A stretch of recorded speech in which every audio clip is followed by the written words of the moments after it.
Well, let's say it straight away.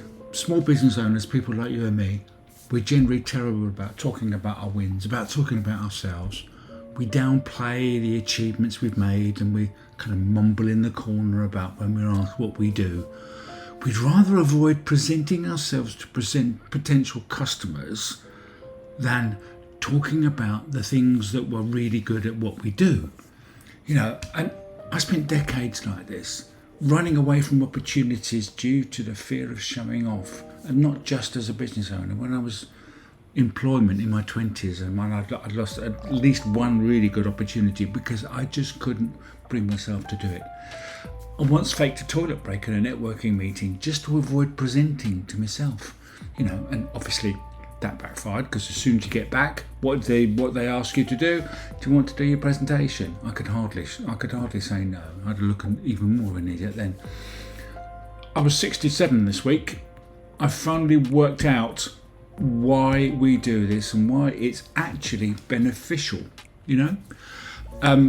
So that uncomfortable feeling you have when talking about your achievements means actually you're doing exactly what your business needs.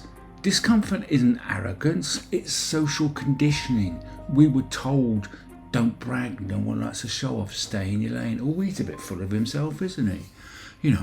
And we grow up with that, and it is tosh. Your discomfort is a compass pointing to exactly what you need to do. The more uncomfortable you feel, basically, the more you have to do it. I've lost count of the opportunities I've lost because believing that I was inadequate was a fact, and it's not. It's just tosh that my brain tells me. That discomfort actually makes you more authentic and more self-aware. And it's also what separates you from the genuine show-offs that actually do lack the self-awareness to not be dicks, basically. So, if you have a solution that actually helps someone, well, why would you keep it to yourself? I had a moment of clarity 5 years ago during COVID. We lost my mother to Alzheimer's. My wife had breast cancer. And when all that was over, I thought, what the hell just happened? You're the wrong side of 60. Your mother was 26 when you were born. What are you going to do with the rest of your life?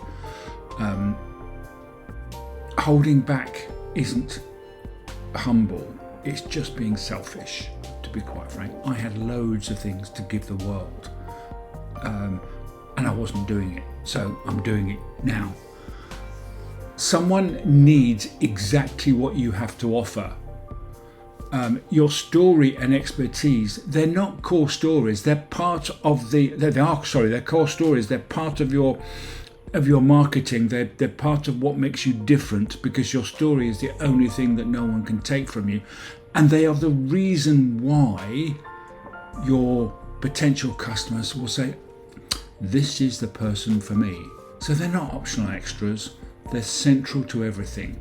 The shift from, I don't want to talk about myself, I don't want to seem like I'm showing off, which we all have, whether we say it or not, to I have something valuable to share is the thing that it's the shift that you have to make. The more uncomfortable you feel, the more likely it is that you're doing it right.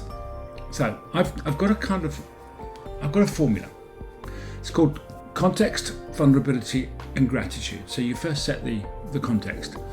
I was 64 when I published my first book. It took me 2 years to write, but it was 40 years in the making. It shared the messy journey, not just the achievements. Not just of mine, but all the business owners that I wrote about as well. Because these paths are never linear. They're never straight lined, and they're never perfect. And that's the whole thing. Life isn't perfect. So acknowledge the struggle. Show your vulnerability. Give credit to your supporters. I interviewed business owners who said they were honoured to talk to me. Hey, What's all that about? I'm the one with the imposter syndrome, not you. But I realised that those wins are proof that you can find, if I can find my voice, so can others, and so can you. I realised I had a story to tell that people were listening to, and so do you. Because that's what connects you and your successes and your failures back to your audience's struggles. Because 9 times out of 10, you are going to, particularly if you're in a service business, you are going to be one step ahead and probably not many more than the people you are working with. There's going to be loads of people that are miles ahead of you. Can't do anything about them. Don't worry about them. There's going to be a ton of people behind you that you can help.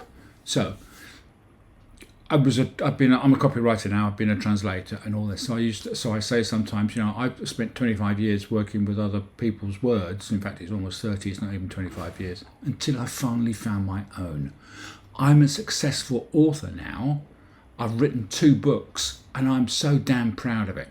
It creates connection rather than distance, and that is the secret to marketing in the world that we are now. You're not some kind of oracle.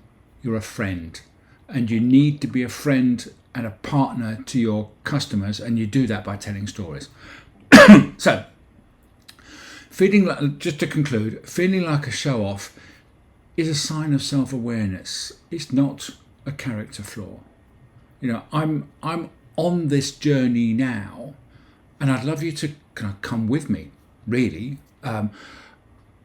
To do the YouTubey stuff, you hit the like button, you subscribe button, make a comment as well. I'd love to have a conversation with you. And if you want to get started on this, I've got a 39-page workbook in the description. Uncover your story. Go and sign up for it.